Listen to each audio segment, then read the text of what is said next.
নবীর উম্মত দাবি করো সুন্নাহ মানো না, নবীর অপমানে তোমার হৃদয় কাঁদে না, তুমি বিজাতীয় সংস্কৃতিতে সপেছ পরাণ, তুমি কেমন মুসলমান, কেমন মুসলমান, তুমি কেমন মুসলমান? কথা বলেন ঠিক কিনা?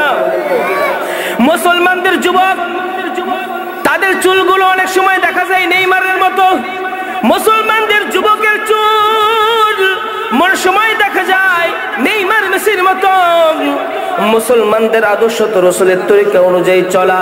আমি যদি রসুলকে ভালোবাসি, রসুল যে নিয়মে চুল কাটছে আমাকেও সেই নিয়মে চুল কাটা দরকার। আমার রসুল যে রকম পোশাক পরছে আমাকেও সেই রকম পোশাক পরা দরকার। আমার রসুল যেই কাজগুলো করছে আমাকেও সেই রকম কাজ করার দরকার। আপনি রসুলের আদর্শ বাদ দিয়া, রসুলের মোহাব্বত বাদ দিয়া আপনি ওই যে কালমার্স লেলেন, ওই নেইমার, ওই মেসি যেরকম কইরা চলে আপনিও সেই রকম চলেন, তাদের সঙ্গে আপনি মোহাব্বত বানাইবেন। আল্লাহ রাসূল সাল্লাল্লাহু আলাইহি সাল্লাম বলে, মান তাশাব্বাহা বিকওমিন ফাহুয়া মিন। যেই উম্মত, যেই কওম, যেই কওমের সঙ্গে সাদৃশ্য রাখবে, আপনি যাকে মোহাব্বত করবেন তার সঙ্গে আপনার কিয়ামত হয়ে যাবে। ও দুনিয়ার মুসলমান, আপনি যদি নেইমার ইহুদি নাসারার সঙ্গে যদি আপনার সম্পৃক্ত, আপনার সাদৃশ্য হয়ে যায়, আপনি তাদের সঙ্গে আপনার কিয়ামত হাসর নাসর হয়ে যাবে। আর আপনি যদি ওই বিশ্বনবী মুহাম্মদুর রাসূলুল্লাহ সাল্লাল্লাহু আলাইহি সাল্লামকে না দেখিয়া তাকে ভালোবাসিয়া তার মতো চুল কাটলেন, তার মতো দাড়ি রাখলেন, তার মতো পোশাক পরলেন, তাকে ভালোবাসলেন, আল্লাহ রাসূল সাল্লাল্লাহু আলাইহি সাল্লাম কিয়ামতের ময়দানে ওই আশিক রাসূলকে ধরে ধরে জান্নাতে প্রবেশ করাইয়া দিবে। কথা বলেন ঠিক কিনা? ভালোবাসতে চাইলে প্রকৃতপক্ষে রাসূলকে ভালোবাসবো। কোন রকম দুর্নীতি, কোন রকম ঠকাবাজি কোনো দরকার নাই। আমরা মুসলমান নবীকে ভালোবাসি, শুধু মুখে বললেই হবে না, কাজে কর্মে পরিণত করে দেখানো হবে। কথা বলেন ঠিক কিনা?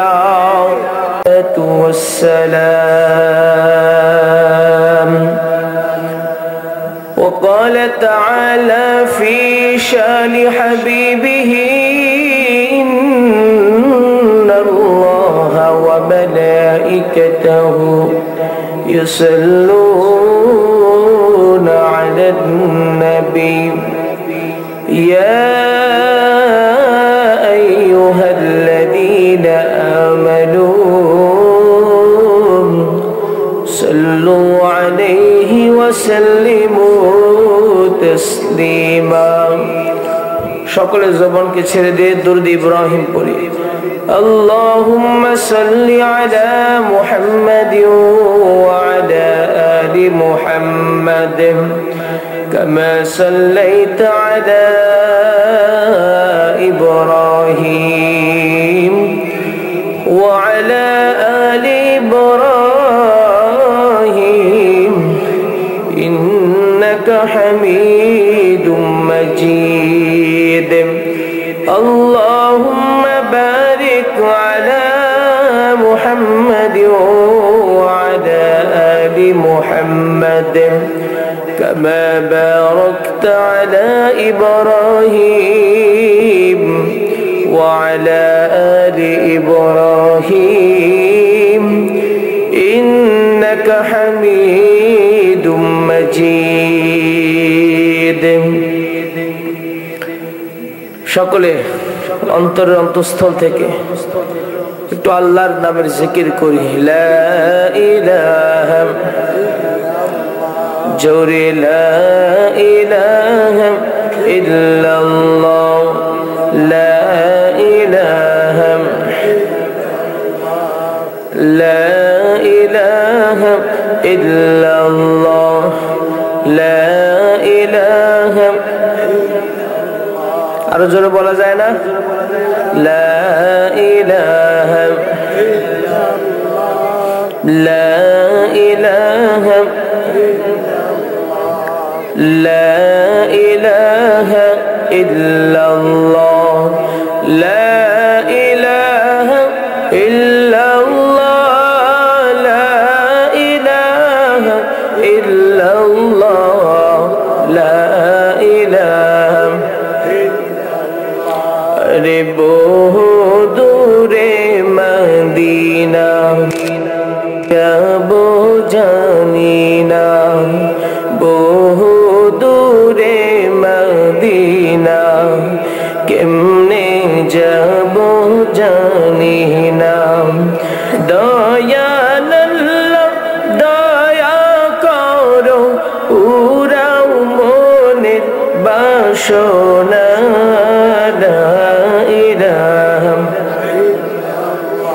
জোরে লা ইলাহা ইল্লাল্লাহ।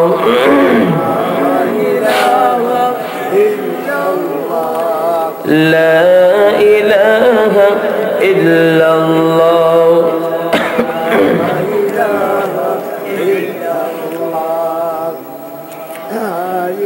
এই দুনিয়া মিছে গুলে ভাই, শুধু আশার খেলা ঘর। চোখ বুঝলে দেখবি রে মন, কে আপন আর কে বাপন। কোথা হতে আগমন, কোথা যেতে হবে রে, কে আনিল কি কারণে জানা নাই ভবেতে। নদী পথে নৌকা চালাও, কে রে মাঝি ভাই। বেলা ডুবার আগে আমি পার হতে চাই। ডুবে গেলে বেলা রে আর সে তো ওঠে না, ভেঙ্গে গেলে মেলা রে আর সে তো জমে না। মরণ থেকে যতই পালাও, মরণ তোমায় লইবে ঘিরি। যদিও সুদূর আকাশ উপরে, লুকিয়ে সেথায় লাগাও সিঁড়ি। আইনামা তাকুনু ইউদরিকুমুল মাউতু ওয়ালাউ কুনতুম ফি বুরুজিম মুশাইয়াদা। আলহামদুলিল্লাহ। সৈয়দ আহমদ সর্দার পাড়া সমাজবাসীর উদ্যোগে বার্ষিক তাফসীরুল কোরআন মাহফিলের সম্মানিত সভাপতি আলহাজ হযরত মাওলানা শাহ মোহাম্মদ আজিজুল হক সরকার দামাত বরকতুহুমুল আলিয়া আমার আগে আলোচনা করেছেন। পানছড়ি সমুরি জামে মসজিদের সম্মানিত খতিব জনাব মোহাম্মদ রমজান আলী জামি সাহেব, মঞ্চ উপবিষ্ট হযরত উলামায়ে কেরাম, দূর দূরান্ত থেকে আগত আল্লাহ পাক রব্বুল আলামিনের বান্দা জনাবে মুহাম্মদুর রাসূলুল্লাহ সাল্লাল্লাহু আলাইহি ওয়াসাল্লামের উম্মত, পর্দার আড়ালে শ্রদ্ধেয় সম্মানিত মা ও বোনেরা, সর্বপ্রথম সেই মহান স্রষ্টার কাছে লাখো কোটি শুকর ও সুজুদ যে আল্লাহ পাক রব্বুল আলামিন আমাদেরকে দুনিয়ার সমস্ত ব্যস্ততাকে উপেক্ষা করে এই ফিতনা ফাসাদের জমানায় একটি দ্বীনি মজমায় কোরআনের আলোচনায় আমাদেরকে বসার আসার তৌফিক দেন এনায়েত করেছেন। এই জন্য কালিমাতুশ শুকর অন্তরের অন্তঃস্থল থেকে শুকরিয়া তান উচ্চ আওয়াজ বলি আলহামদুলিল্লাহ। আজকে এই মাহফিল পেয়ে আপনারা খুশি না বেজার? আর আওয়াজ করে বলেন খুশি না বেজার? খুশির নমুনা তো এরকম না। বলে কেন? আজকে এত বড় একটা মাহফিল, অত্র এলাকার মধ্যে অনেক শয় শয় মানুষ, কিন্তু অনেক মানুষ রাস্তা ঘাটে দোকান পাটে অযথা ঘোরাফেরা করছে। অথচ এই মজমার ব্যাপারে আল্লাহ রাসূলের বাণী আছে, হাফাতুমুল মালাইকা গাশিয়াতুমুর রাহমা ওয়া নাযালাত আলাইহিমুস সাকিনা। এই জায়গার মধ্যে বসলে আল্লাহ তাআলার পক্ষ থেকে রহমতের ফেরেশতারা সাকিনা বর্ষণ করতে থাকে। এই বান্দার গুনাহ, সগীরা গুনাহ আল্লাহ তাআলা ক্ষমা করে দেয়। বলুন সুবহানাল্লাহ। দোকানে ঘুরলে কি, দোকানে ঘাটে বসলে ঘুরলে কি গুনাহ মাফ হওয়ার কোনো হাদিস আছে? কিন্তু এখানে বসলে গুনাহ মাফ করার হাদিস আছে। কথা বলেন ঠিক কি না? তো আমরা মুসলমান বাঙালি নগদে বিশ্বাসী। যদি কবর আযাব দেখতাম, নেকি যদি দেখা যাইতো, যদি কবর আযাব দেখতাম, তাহলে মানুষ আর অন্যায় কাজ করতো না। কথা বলেন ঠিক কি না? আজকের এই মাহফিল অত্যন্ত একটি নিয়ামত। যারা আসতে পারলেন, বসতে পারলেন, এরা এই নিয়ামতের অংশীদারিত্ব লাভ করতে পারলেন। যারা আসতে পারেন নাই, হতেও পারেন নাই। আজকে যদি গানের বাজনার আওয়াজন হইতো, দেখতেন পোলা মাইয়া জোয়ান বলা যা আছে সব ঠেলাঠেলি, জায়গা নাই। অথচ এই সওয়াবের জায়গার মধ্যে মানুষ নাই। আল্লাহ সকলকে হেদায়েত দান করুক, সকলে বলি আমিন। মুসলমান সবচাইতে বেশি ভালোবাসবে কাকে? কথা বলেন, কাকে? আল্লাহকে ভালোবাসবে। এবং আল্লাহর পরে সবচেয়ে বেশি ভালোবাসতে হবে সরকার দু আলম হযরত মুহাম্মদ মুস্তাফা আহমদে মুস্তাফা সাল্লাল্লাহু আলাইহি ওয়াসাল্লামের দরবারে। এই বাচ্চাগুলোর কথা না বলবে। আজকে মুসলমান আমরা দিনে কাজের মধ্যে নাই। ওই পোকা যেমন করে আলো পাইলে সেই জায়গার মধ্যে যায়, আগুনের মধ্যে যেরকম আগুন পাইলে উড়ে উড়ে আলো মনে করে আগুনের মধ্যে যায় পড়ে। আজকে মুসলমান কার আগে কে জাহান্নামের আগুনে যাবে এই প্রতিযোগিতা। বর্তমানে মানুষ নেকের কাজ ছাড়তেছে, গুণের কাজ ধরতেছে। কথা বলেন ঠিক কিনা? এত ওয়াজ নসিহত, শুক্রবারে ওলামায়ে কেরাম বয়ান, মসজিদে এখানে মাহফিল, ওখানে মাহফিল, কিন্তু হেদায়েত আমাদের মাঝে নাই। কারণ আয়োজক কমিটি বলেন, আর বক্তা বলেন, আর শ্রোতা বলেন, এই তিন শ্রেণীর ভিতরেই ইখলাসের মারাত্মক অভাব। আমি আমার কথা বলতেছি, কথা বলেন ঠিক কিনা? আয়োজক চিন্তা করে একটা ভাইরাল আনা লাগবে, ভাইরাল ছাড়া হবে না, মাহফিল জমবে না। শ্রোতা মনে করতে হবে যে বক্তা দেখি কণ্ঠ কেমন, যদি সুন্দর হয় তাহলে বুমবু, নইলে বাড়ি যেয়ে ঘুম যাবো। বক্তাও মনে করে যে না, আমাকে ওইভাবে চালাইতে হবে যাতে মানুষ প্রশংসা করে। তো সব মিলে এসেছিলাম, ইখলাসের বড়ই অভাব। এই জন্য আজকে মাহফিলগুলোতে হেদায়েত। আল্লাহ আমাদের তিনও ক্যাটাগরির মানুষকে হেদায়েত দান করুক, ইখলাস যেন আল্লাহ তাআলা দান করে। আমরা সকলে বলি আমিন। মুসলমানের প্রত্যেকটা কাজ হবে কার জন্য? আল্লাহর জন্য। আমার ভালোবাসা, কাউকে যদি ভালোবাসি, কাউকে যদি মোহাব্বত করি, কাউকে যদি গালি দেই, কাউকে যদি দান করি, মান আহাব্বা লিল্লাহ ওয়া আবগাদা লিল্লাহ ওয়া আ'তা লিল্লাহ ওয়া মানআ লিল্লাহ, যা কিছু হবে কার জন্য? আল্লাহর জন্য। এই মাহফিলে আসবো কার জন্য? আল্লাহর জন্য। মুসলমান যখন প্রত্যেকটা কাজ আল্লাহর জন্য করবে, তখন আল্লাহ পাক রব্বুল আলামিন ওই বান্দার সমস্ত জরুরতকে পুরা করে দেবে। আজকে মুসলমান আমরা দলে দলে বিভক্ত। দলে দলে বিভক্ত হওয়ার কারণে কেউ তরিকা লইয়া, কেউ আকীদা লইয়া, কেউ দল লইয়া শুধু ভাগাভাগি করার কারণে আজকে মুসলমানদের শক্তি কমে গেছে। কথা বলেন ঠিক কিনা? মুসলমান, আমাদের কোরআন একটা, আমাদের আখিরি পয়গম্বর একজন, আমাদের কালেমা একটা, আমাদের কোরআন একটা। এগুলো সব কিছুর ভিত্তিতে মুসলমান ঐক্যবদ্ধ হওয়া থাকার দরকার ছিল, একটাই দল থাকার দরকার ছিল। যেই দিন মুসলমান এই সমস্ত ভেদাভেদ গুলো ভুলে গিয়ে একটি প্ল্যাটফর্মের মধ্যে আসতে পারবে, সেই দিন দেখবেন বাতিল যারা আছে, যারা নাস্তিক্য মতবাদ লালন করে, ইসলাম বিদ্বেষী দুশমন, এই সমস্ত ব্যক্তিরা সেই দিন দেখবেন মুসলমানদের ভয়ে থরথর করে কাঁপবে। কথা বলেন ঠিক কিনা? আজকে মুসলমান দলাদলি করার কারণে মুসলমানদের অবস্থা খারাপ। এই জন্য তরিকা, দলাদলি, দল যার যেখানে থাকুক, মুসলমানদের ঐক্যের ক্ষেত্রে আসলে এই জায়গার মধ্যে আমাদের ঐক্যবদ্ধ হওয়া দরকার আছে কিনা?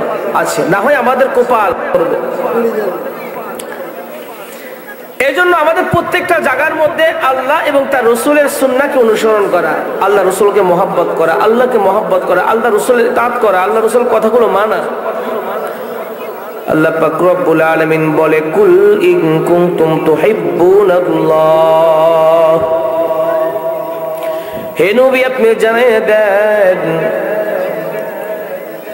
কুল ইন কুনতুম তুহিব্বুনাল্লাহ ফাত্তাবিউনি ইউহিব্বুকুমুল্লাহ ওয়া ইয়াগফির লাকুম যুনুবাকুম ওয়াল্লাহু গফুরুর রহিম। হে নবী আপনি জানায় দেন, আমি আল্লাহকে যদি কেউ ভালোবাসতে চাই, আমি আল্লাহকে কেউ যদি মোহাব্বত করতে চাই, সে যেন আপনি রাসূলের ইত্তেবা করে, বলেন সুবহানাল্লাহ। আপনি রাসূলকে ভালোবাসেন নবী,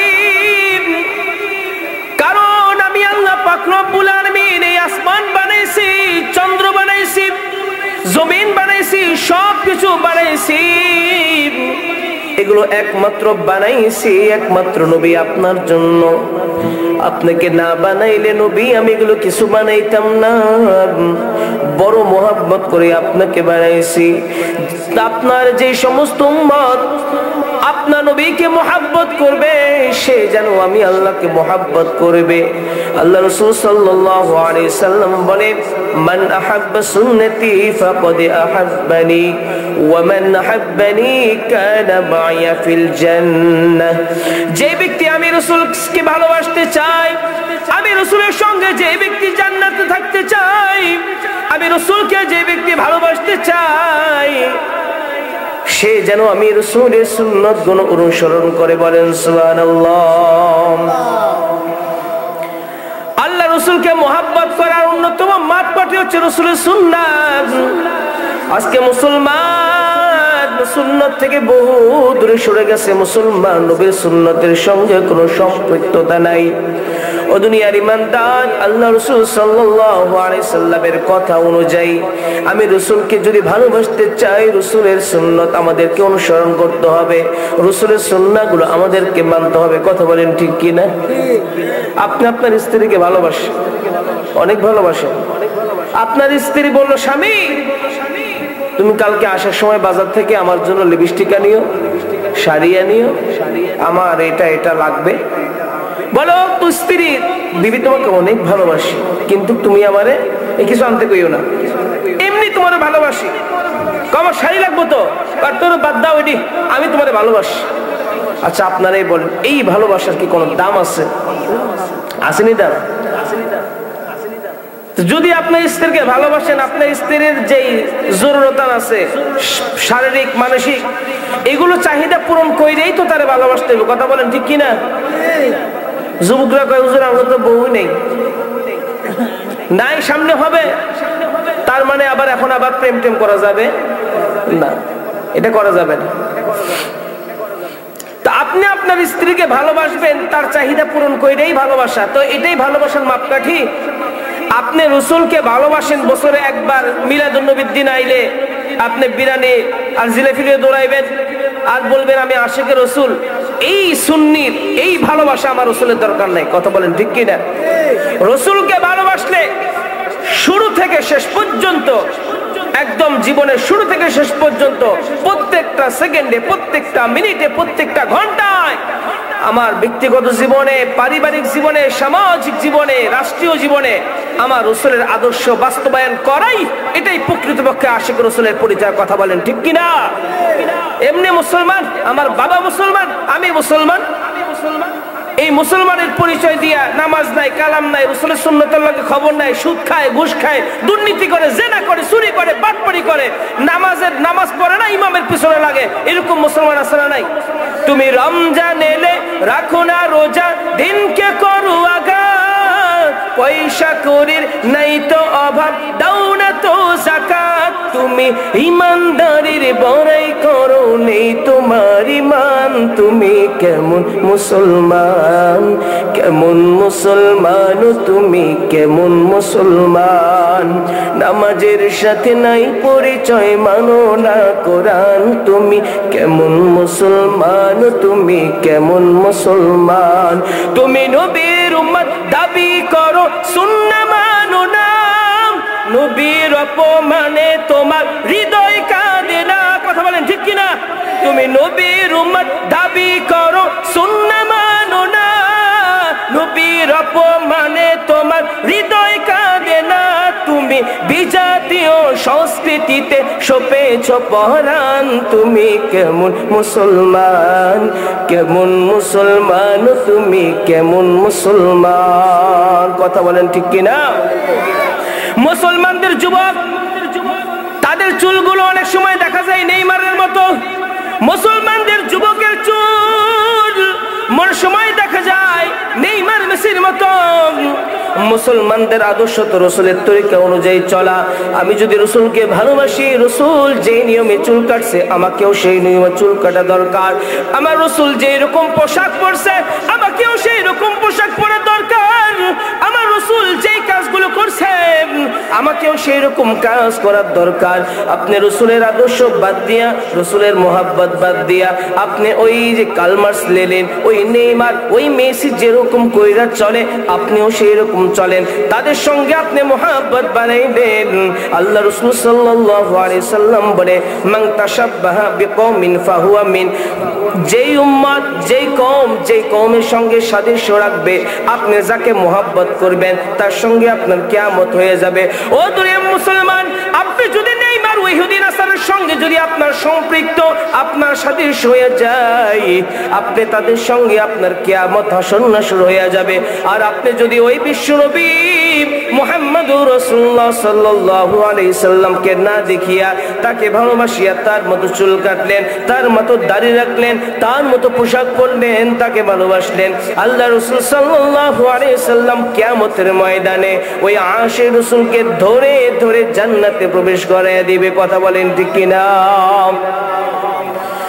ভালোবাসতে চাইলে প্রকৃতপক্ষে রাসূলকে ভালোবাসবো। কোন রকম দুর্নীতি, কোন রকম ঠকাবাজি কোনো দরকার নাই। আমরা মুসলমান নবীকে ভালোবাসি, শুধু মুখে বললেই হবে না, কাজে কর্মে পরিণত করে দেখানো হবে। কথা বলেন ঠিক কিনা? আজকে আমরা তো শুধু ওই যে মুখে মুখে দাবি করি যে।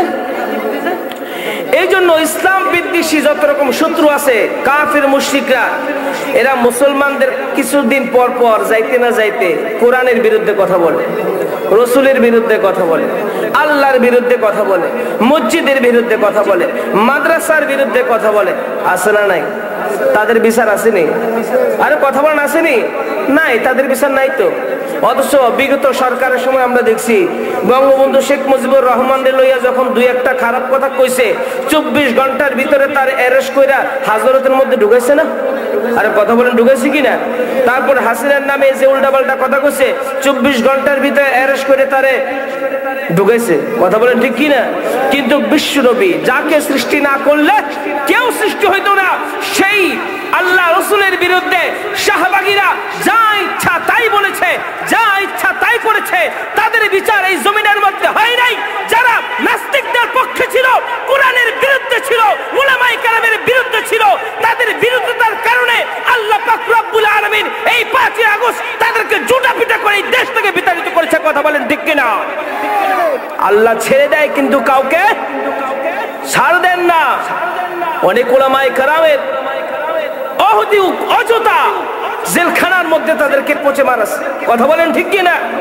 বিভিন্ন রাজাকার লকব দিয়ে দিয়ে তাদেরকে জেলখানার মধ্যে আটকে মেরে ফেলেছে, ফাঁসির কাস্টে ঝুলিয়েছে।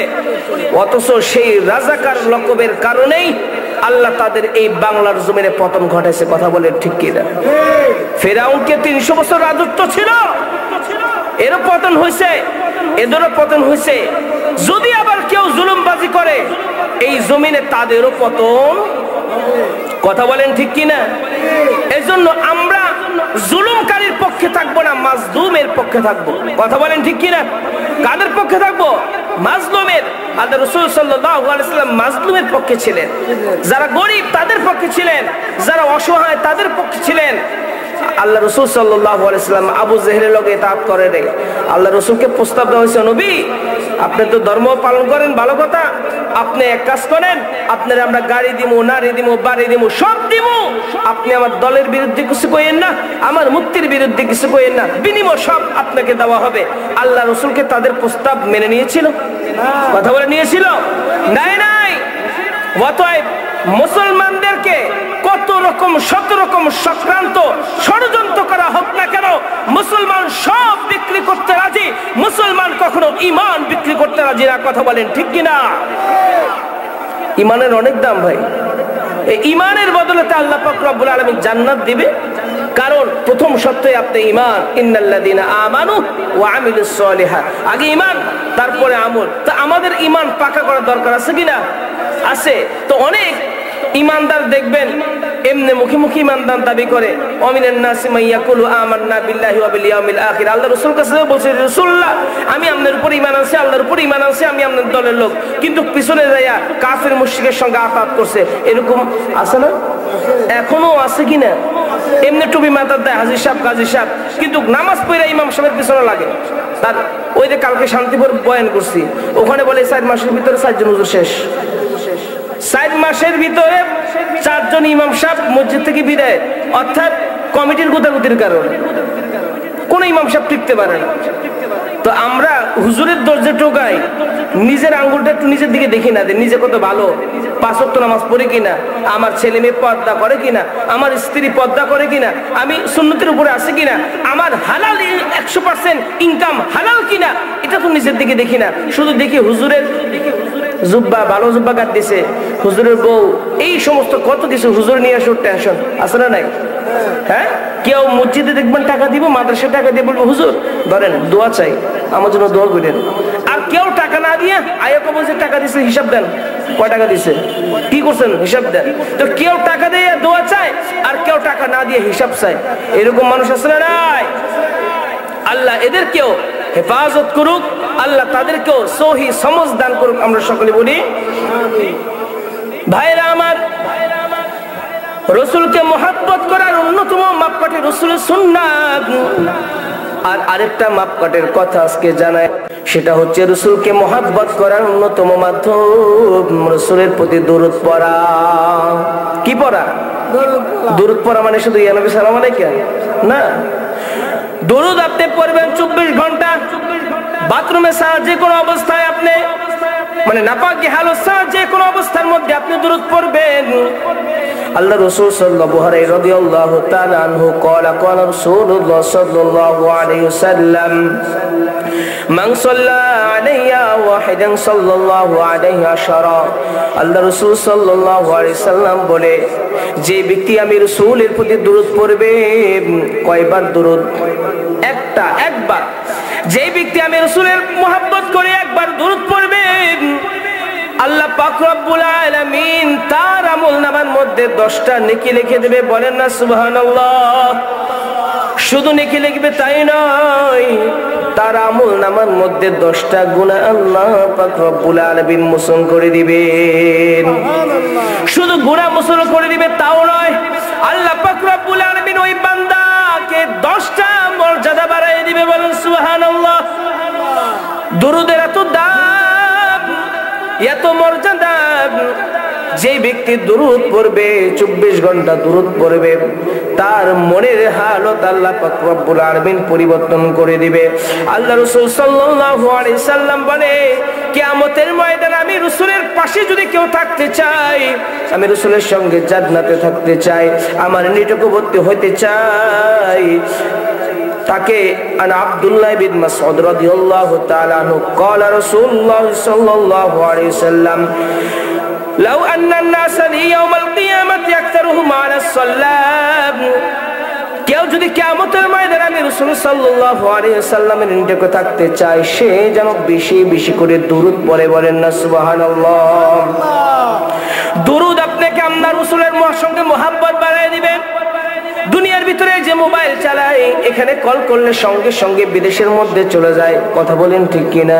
সারা দুনিয়ার মধ্যে একদল ফেরেশতারা এরকম ঘোরাফেরা করতেছে।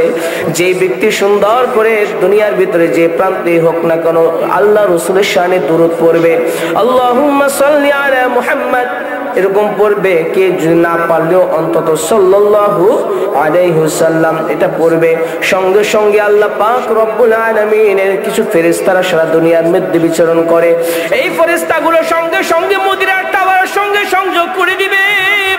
আপনি এখান থেকে দরুদ পড়বেন, সঙ্গে সঙ্গে আমার নবীর কাছে খবর পৌঁছে যাবে, ইয়া রাসূলুল্লাহ, ওই মাটিরাঙ্গার মধ্যে তাবুলসুরির মধ্যে দেওয়ান পাড়ার অমুক ব্যক্তি, পিতার নাম অমুক, বাবার নাম অমুক, মায়ের নাম অমুক, ওই ব্যক্তি আপনার রাসূলের শানে দরুদ পড়ছে। এইভাবে যখন আপনার নামটা আল্লাহ রাসূলের কাছে বারবার পৌঁছবে, যদি আপনার মোবাইলে প্রতিদিন কেউ একজন মেসেজ দেয়, এই মেসেজটা দেখতে দেখতে তার প্রতি কোন একজন ব্যক্তি যদি আপনার মেসেঞ্জারে প্রতিদিন নক করে, ভাই কেমন আছেন, ভাই কেমন আছেন, প্রতিদিন যদি আপনাকে মেসেজ করে, ওই ব্যক্তির আইডিটা দেখতে দেখতে তার প্রতি আপনার মুহাব্বত তৈরি হয়ে যাবে যে এই মানুষটা তো আমার খোঁজ খবর নাই। আল্লাহ রাসূল সাল্লাল্লাহু আলাইহি সাল্লামের কাছে প্রতিদিন দরুদের মাধ্যমে আপনার নাম, আপনার বাবার নাম, আপনার ঠিকানা, গ্রামের নাম যখন পৌঁছে যাবে, আল্লাহ রাসূল সাল্লাল্লাহু আলাইহি সাল্লাম এই আপনার নামটা শুনতে শুনতে পড়তে পড়তে আপনার প্রতি এমন ভাবে মুহাব্বত তৈরি হয়ে যাবে মুসলমান, কিয়ামতের ময়দানে আল্লাহ রাসূল সাল্লাল্লাহু আলাইহি সাল্লাম আপনাকে ধরে জান্নাতের মধ্যে ঢুকায় দিবে। বলেন সুবহানাল্লাহ। দুরূদের এত দাম, দুরূদের এত দাম। রাসূল আকরাম সাল্লাল্লাহু আলাইহি সাল্লামের কাছে এক সাহাবী আসলো, হযরত কাব রাদিয়াল্লাহু তাআলা উবাই ইবনে কাব রাদিয়াল্লাহু তাআলা আসার পরে বলল, ইয়া রাসূলুল্লাহ, আমি মুনাজাতের মধ্যে আমি আপনার প্রতি দরুদ পড়তে চাই। বলে পড়ো। বলে ইয়া রাসূলুল্লাহ, আমার মুনাজাতের 4 ভাগের 1 ভাগ সময় আমি আপনার প্রতি দরুদ করব, আর 3 ভাগ আমি নিজের জন্য দোয়া করব। আল্লাহ রাসূল সাল্লাল্লাহু আলাইহি সাল্লাম বলল, ও ভাই, তুমি যত ইচ্ছা পড়ো, তবে আরো পড়লে ভালো। এবার উবাই ইবনে কাব বলল, ইয়া রাসূলুল্লাহ, আমি আমার দুয়ার 4 ভাগের 2 ভাগ অর্ধ সময় আপনার প্রতি দরুদ পড়ব, আর অর্ধ সময় নিজের জন্য দোয়া করব। আল্লাহ রাসূল বলল, উবাই ইবনে কাব, তুমি যদি পারো আরো পড়ো, আর পারো আরো পড়ো। উবাই ইবনে কাব বলল, ইয়া রাসূলুল্লাহ, তাহলে আমি আমার দোয়ার 3 ভাগের 4 ভাগের 3 ভাগ আপনার প্রতি দরুদ পড়ব, আর 1 ভাগ নিজের জন্য দোয়া করব। আল্লাহ রাসূল সাল্লাল্লাহু আলাইহি সাল্লাম বলল, ঠিক আছে পড়ো, তবে আরো পড়লে ভালো, আরো পড়লে ভালো। এবার বলল, ইয়া রাসূলুল্লাহ, তাহলে আমার মুনাজাতের মধ্যে পুরো সময় আপনার প্রতি দরুদ পড়ব। বলেন সুবহানাল্লাহ। আল্লাহ রাসূল বলল, কাব শুনে নাও, যে ব্যক্তি আমি রাসূলের প্রতি দরুদ পড়বে, দরুদ পড়ার কারণে তার এই জগতের সমস্যা, ওই জগতের সমস্যা, তার গুনাহ মাফ সহ বিভিন্ন জরুরত আল্লাহ পাক রব্বুল আলামিন দরুদের মাধ্যমে সমাধান করে দিবেন। আপনি তো আল্লাহর কাছে মাফ চাবেন যে আল্লাহুম্মা গফিরলি, আয় আল্লাহ তুমি আমাকে ক্ষমা করে দাও, অথচ দরুদ পড়লে আল্লাহ পাক রব্বুল আলামিন ক্ষমা করে দিবে। আপনার